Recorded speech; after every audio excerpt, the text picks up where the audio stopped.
Hi there! Do you have a great idea for a fiction story? A story you're dying to bring to the world, but you don't know where you're going with it, don't know how to fill out a compelling plot, and have a hard time sitting down to even write words, much less finish your story? Even when you do write, do you worry that it's boring, that it drags, and that readers are going to hate it? So you stay stuck, write and rewrite the same scenes, and eventually give up, ending up with a file of half-written manuscripts and glorious story ideas on your computer. Hi, my name is Liesl, USA Today best-selling author and writer of 4 genres, and I've been writing fiction for more than 15 years. I teach fiction authors to write highly emotional stories based on elements of psychology and spirituality, with an emphasis on your unique subconscious creativity. Did you know that human beings cannot be emotionally healthy without stories? That we'd all literally go mad if we couldn't tell ourselves stories and derive meaning from them?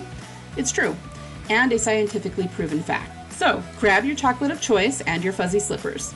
Let's turn that story snippet knocking around in your brain into a full-length novel that will give your reader that emotionally cathartic experience they long for, make you money, and change the world.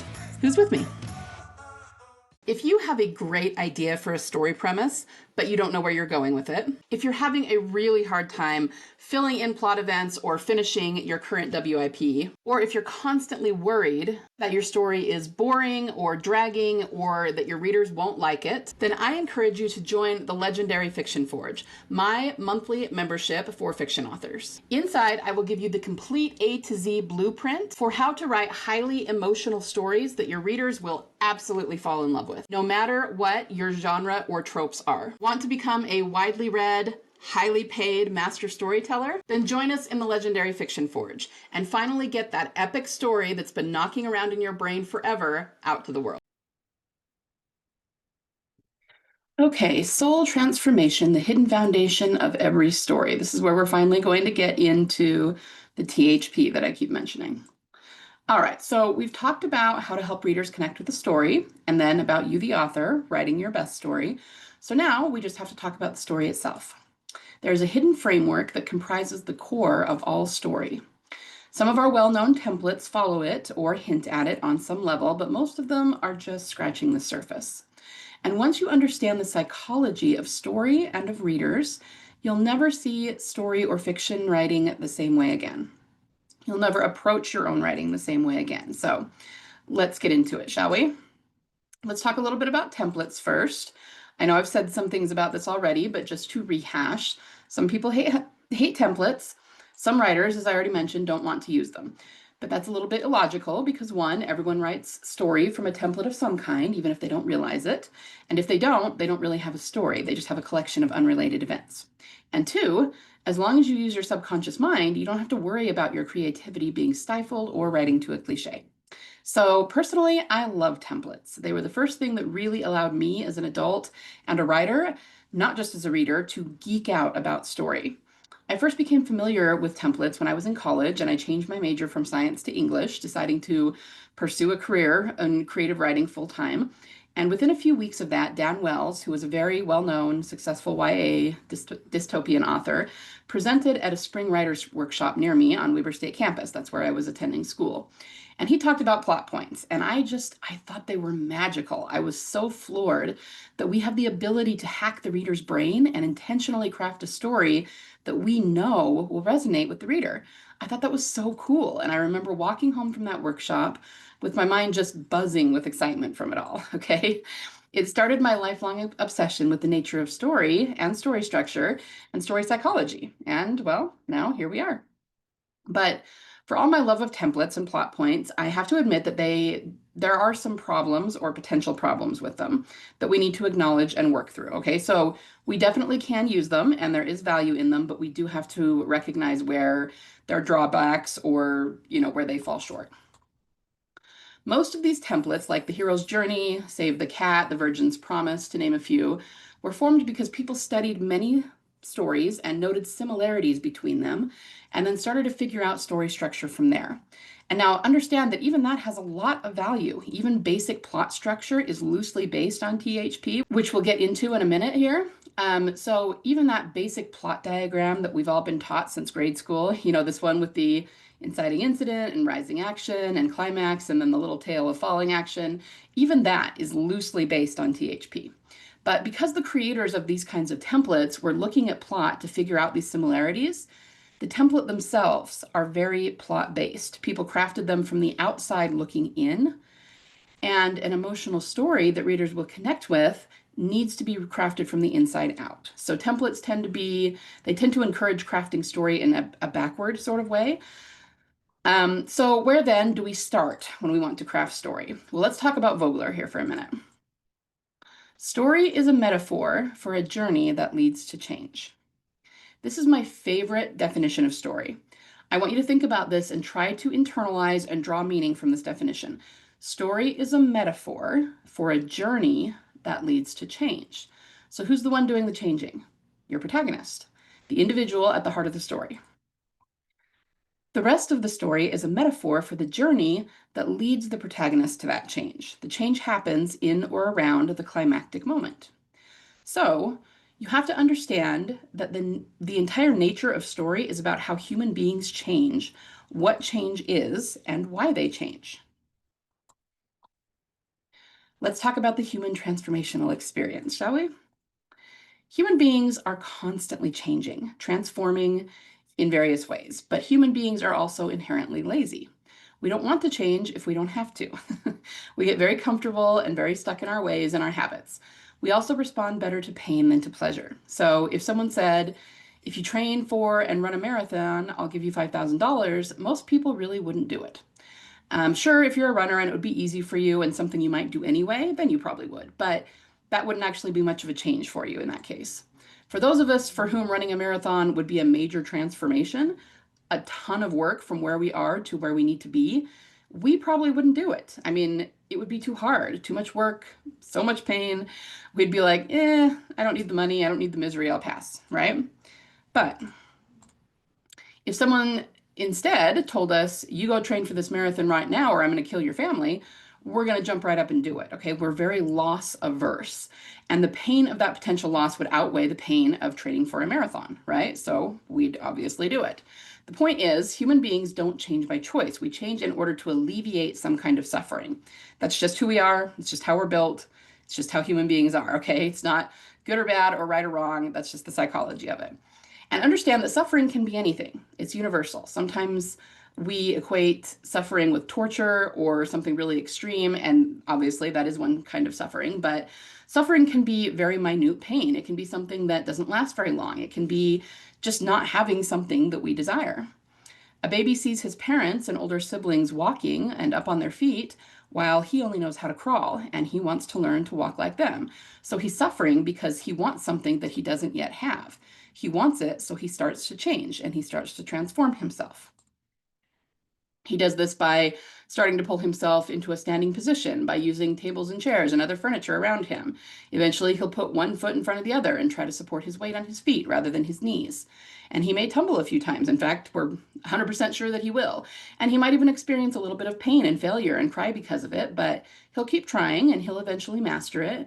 And barring any kind of abnormal circumstance that would keep him from it, once a baby learns to walk, they don't go back to crawling as their main mode of travel or movement. They've learned something new. They've overcome their suffering, and they're a new person because of it. Again, barring any kind of abnormal circumstance that isn't true of 99% of humans, like an accident that takes the use of their legs or something, there's no reason for them to regress back to crawling, right? They will just keep walking. And you have to understand that this template I've just gone through is a template for all human transformation. We recognize suffering, or maybe something that we want that we don't have. We set out to alleviate that suffering, usually by going after what we want, and we end up transforming ourselves in some way in order to do so. It applies to all changes we go through, big and small, physical and emotional, spiritual and psychological, of long or of short duration. Anytime this happens, and it can happen multiple times daily, okay, much less weekly, monthly, yearly, and over decades, the template or step-by-step process is always the same.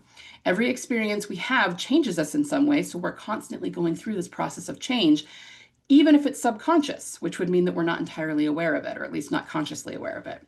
So this is what I call, sorry, that's a typo. It should be this is what I call transformational human psychology. It's the psychology or process by which all humans undergo change in order to alleviate suffering, right? What I just explained. So Vogler says story is a metaphor for a journey that leads to change, and he's right. You have to understand that the basic structure of story is based on the internal character change. Everything else, character, plot, setting, theme, etc., is layered on top of that. And I'm going to show you that the template for the average story lines up with a very specific part of this transformational journey. So let's write it out first. Okay, so I'm going to go ahead and go through this. I switched over to Word here. Um, we are going to, over here is the template that I was talking about, which is transformational human psychology. We're going to go through an example of a woman who is in an abusive relationship. And this is just an example of suffering and a journey she goes on to try and change and alleviate that suffering. And then I'll show you how it corresponds with story structure. Okay, so we're just literally going to read through this. Remember that in THP, suffering commences, and this is usually due to a trauma or a limiting belief that happens sometime in our past. And we will get into that when in subsequent modules. So, for example, perhaps a woman undergoes a trauma or a series of traumas that destroy her self-image and her self-worth. She doesn't believe she's worthy of real love or appreciation. Now, generally in stories, the suffering is usually in place as the story begins. So the suffering or the inception of the suffering is the backstory of the character, right? It isn't always shown on the page. So next we have that we live in a circumstance that is not optimal, in which we are allowing or enabling the suffering, and we're not taking steps to alleviate it. So perhaps the woman seeks out a relationship that is abusive based on internal self-worth. It's abusive and she may stay in it for years, right? So as the story begins, what I call the world before, if you're familiar with my 10 plot points, it is the circumstances the character is living in as the story begins, right? So those circumstances were established before the story, and the very beginning of the story, we're just showing what the baseline is for this character, what world and circumstances they're already living in. All right, then in the THP template, we recognize the suffering and that there's a need for change. Maybe the woman recognizes that this is not a good situation and that she needs to leave the relationship. Intro of conflict is the next plot point. Maybe I should highlight these. And I always say in the intro of conflict, the character becomes aware of the conflict, but isn't doing anything yet that will change their world or their circumstances. So it's just a matter of them like gaining information, but they haven't done anything to change it yet.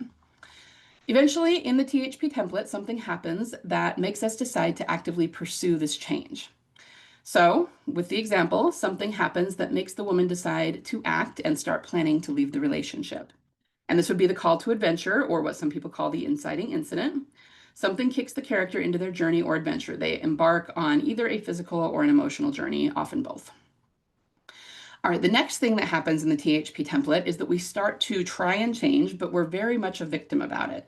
We make kind of half-hearted efforts. We think it's hard, that sort of thing. So in the example of the woman, maybe she starts to half-heartedly make plans, but she's a victim about it. She's worried it's going to be too hard. She reflects on the hardships she will likely have to endure when she leaves. And it's like on the one hand, she wants to leave, on the other hand, she doesn't, right? And this is going to be your early story escalation, especially psychologically. This is actually what causes the early story escalation. We kind of tend to think of it as being as pressure being put on the character. They're reacting to the world around them, but they're not being proactive about fixing the problem or reaching their story goals. Okay? If you have a great idea for a story premise, but you don't know where you're going with it, if you're having a really hard time filling in plot events or finishing your current WIP, or if you're constantly worried that your story is boring or dragging or that your readers won't like it, then I encourage you to join the Legendary Fiction Forge, my monthly membership for fiction authors. Inside, I will give you the complete A to Z blueprint for how to write highly emotional stories that your readers will absolutely fall in love with, no matter what your genre or tropes are. Want to become a widely read, highly paid master storyteller? Then join us in the Legendary Fiction Forge and finally get that epic story that's been knocking around in your brain forever out to the world. In the THP template, suffering grows worse, and eventually we decide that we can't live like this anymore. We are We become more intentional and we make a plan for how we're going to achieve and change and alleviate the suffering. So eventually, doing it half-heartedly, we get really sick of it and we're like, okay, I've got to be more intentional about this. This is not working, right? Kind of the same here. Maybe the woman's being half-hearted about it, but eventually, because the abuse grows worse or whatever the case is, she decides she's had enough. She plans a concrete exit strategy. She's going to like save money and where she's going to go and who's going to help her and exactly when she's going to leave. Okay, so she makes a plan to be very proactive about what she's going to do. This is the turning point of your story. This is when the character goes from reaction to action. They hatch their plan to accomplish their goal and achieve their desire, and they move forward with intention after that. Now, once they do that, things always get worse, always get worse. Once we decide to change and start working proactively toward it, outside forces push back, and this can be very painful. So with the woman, things get worse. Maybe her partner finds out she's planning to leave and flips out. Maybe there's a fight. Maybe there's some violence. Maybe the people she asks for help won't help her. The point is that this can be anything. There's going to be some kind of pushback, and it's going to be different for every circumstance and every story, right? Maybe she has nowhere to go. Maybe some of the people she reaches out to even encourage her to stay or shame her for trying to leave. And somehow that's much worse than even dealing with the abuse. So this is your late story escalation, right? This is where things just get really hard. They grow worse as dark forces push back. This is where we see tragedy and devastation. Generally, if there's a character death, it's probably going to come in the second or late story escalation, right? All right. Eventually, in THP, everything's going to come to a head, and we're going to have to actually be faced in the moment with the decision about what we're going to do. So perhaps for the woman, things come to a head in some way. Perhaps one night she just can't sleep and is wrestling internally with herself, decides she's done and leaves. Or, maybe the partner grows ever more violent and she flees the house at some point, afraid he'll kill her if she doesn't. Either way, or, that circumstance or something else, there comes a point where she can't wait anymore. She has to choose to stay or choose to go in that moment, right? This is your climactic point in the story. Everything comes to a head, and the protagonist must face the antagonist or villain head on. No more hemming and hawing. It's fail or triumph in this moment. Now, in that moment of confrontation, there's always going to be warring emotions, right? On the one hand, we deeply desire the change, but we really don't feel like we're adequate. We don't think we're going to be able to pull it off. So for the woman, maybe there comes a point of despair where she really thinks she isn't strong enough physically or emotionally to leave, and that she'll be trapped here, that should be here, forever in this hellish suffering. Another way that this could go is if, it was more of a violent scene and she was being beaten, there could come a point where she thinks, okay, I screwed up. I should have left earlier, and now he's going to beat me to death, and I'm not going to be able to get out. That would also qualify for this, right? It's just a moment where you don't think you're going to succeed. And this is what people call dark night of the soul. I call it uber despair in my 10 plot points. And it's just this deep, horrible belief that the character is not going to prevail in some way.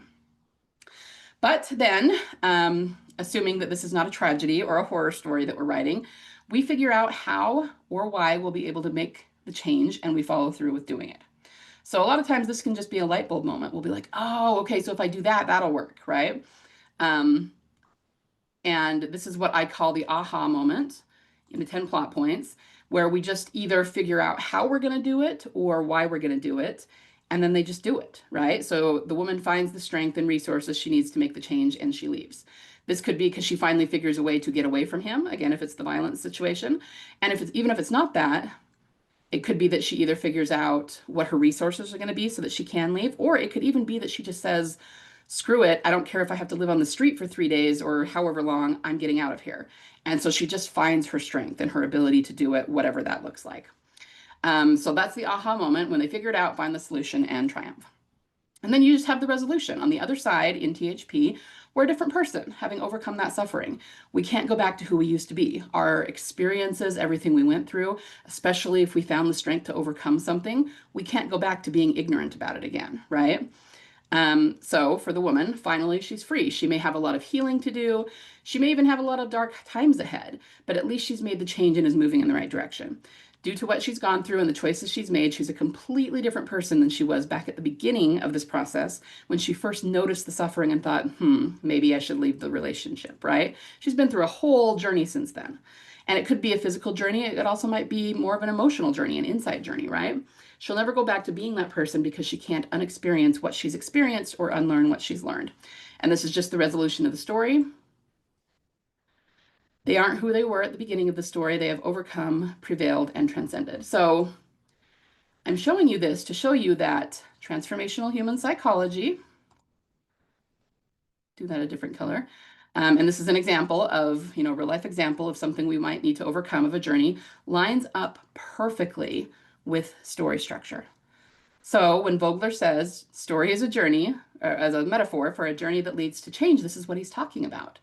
The nature, the foundation of story is character change. Always. And everything else, all that wonderful goodness that we all love, which is plot and romance and world building and adventure and all of that, which is fantastic, but it has to be layered on top of the character change. Otherwise, you're not going to have a very emotionally compelling story. Okay, this is what I want you to understand and take away from this training. So let's go back to my PowerPoint. Do you see how the plot points of story line up with the THP steps? THP needs to be both the deepest bedrock foundation as well as the structural backbone of your story. All other parts of story are layered over it like this. I mean, this picture over here, right? So now maybe you can understand better why planning a novel from the plot first isn't going to be terribly effective. More to the point, it won't create the emotion that you're looking for. Even though most readers don't know what THP is, they don't know what that term is. I mean, it's transformational human psychology is what I call it. It's a term that I made up, but really it's just psychology, right? It's just the human condition. So even though most readers don't know what THP is and couldn't articulate it, on a subconscious level, they actually are intuitively familiar with these steps of human transformation because they live it every day. So you'll hear me say this more than once, but we all assume, I think, that the reason that audiences can predict story structure is just because they've, read or watched or whatever so many different stories, and that helps for sure. But it's more than that. It's deeper than that. They knew what that story structure would be intuitively before they ever started absorbing stories. And it's because that's the way human beings are, right? We naturally identify with it. But the real reason that we understand it is because it's coded into our DNA. We were born understanding story. And we can find evidence of that based on how children react to story, even when they're too little to have absorbed very many, right? So as I said in a previous video, using THP creates deep emotion for the reader. They intuitively understand the pattern of it and it speaks to them. And this is because THP is the nature and foundation of story. And trying to write a story without it is a little like trying to build a house out of order. A house, much like a story, is built in layers. Layering a house is foundation and then framework, invisible stuff like wiring, piping, and insulation.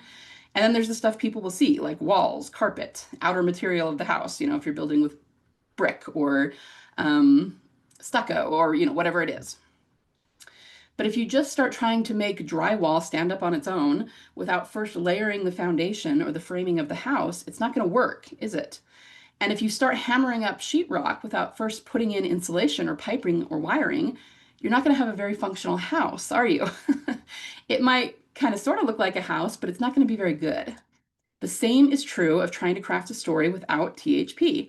THP is your foundation and your framework. And without it, your story isn't going to be compelling. It isn't going to create emotion, and it isn't going to change your reader. So why would you do that, right? Use the right tools to create your masterpiece. So let's recap. The real secret to writing best-selling fiction isn't in plot or language or marketing. It's in making people feel deep emotions. For the reader side of things, you'll do that using 3 levels of emotion and purposely infusing emotion into every single aspect of your story, which I will show you.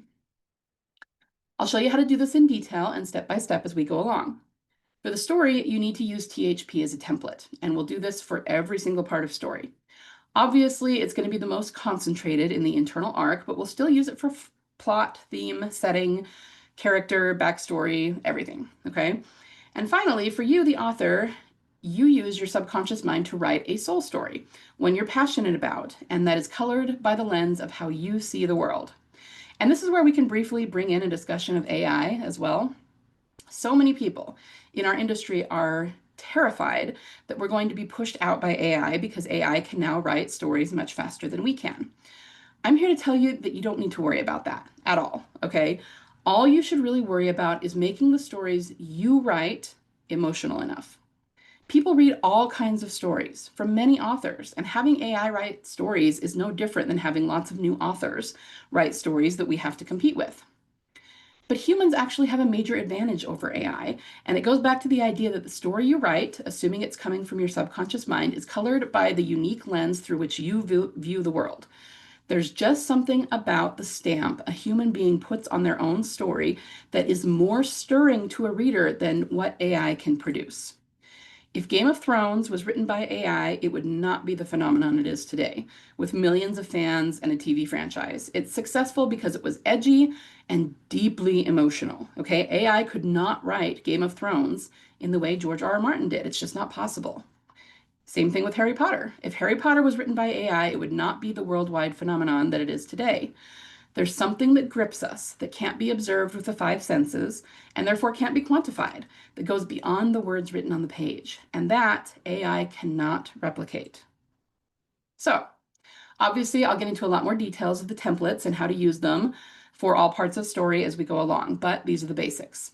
I know that I've thrown a ton of information at you in the past 3 videos, and it might seem a little overwhelming, but that's why I encourage you to watch them more than once.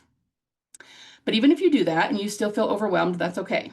Okay, perfectly normal. This is the kind of thing that is better learned by doing. As we go through the modules and you actually put this into practice and apply it to every part of your story, it will naturally start to make more sense of you. So don't stress out about it. Even if this is giving you a little bit of brain cramp, you're well on your way to figuring it out, okay? There is one more short video in which I'm just going to give you some basic definitions. I promise it'll be short. And then after that, we can commence with Module 1. All right, so I'll see you in the next video. Thanks for listening today. If this episode helped or inspired you in any way, would you do me a solid and leave me a review? Reviews help other fiction authors find the podcast. You could also recommend it to a writer friend of yours so they can get the same inspiration you got. Remember, you have a story inside you that only you can tell. So get out there and write your soul story, because your readers are waiting for it with bated breath.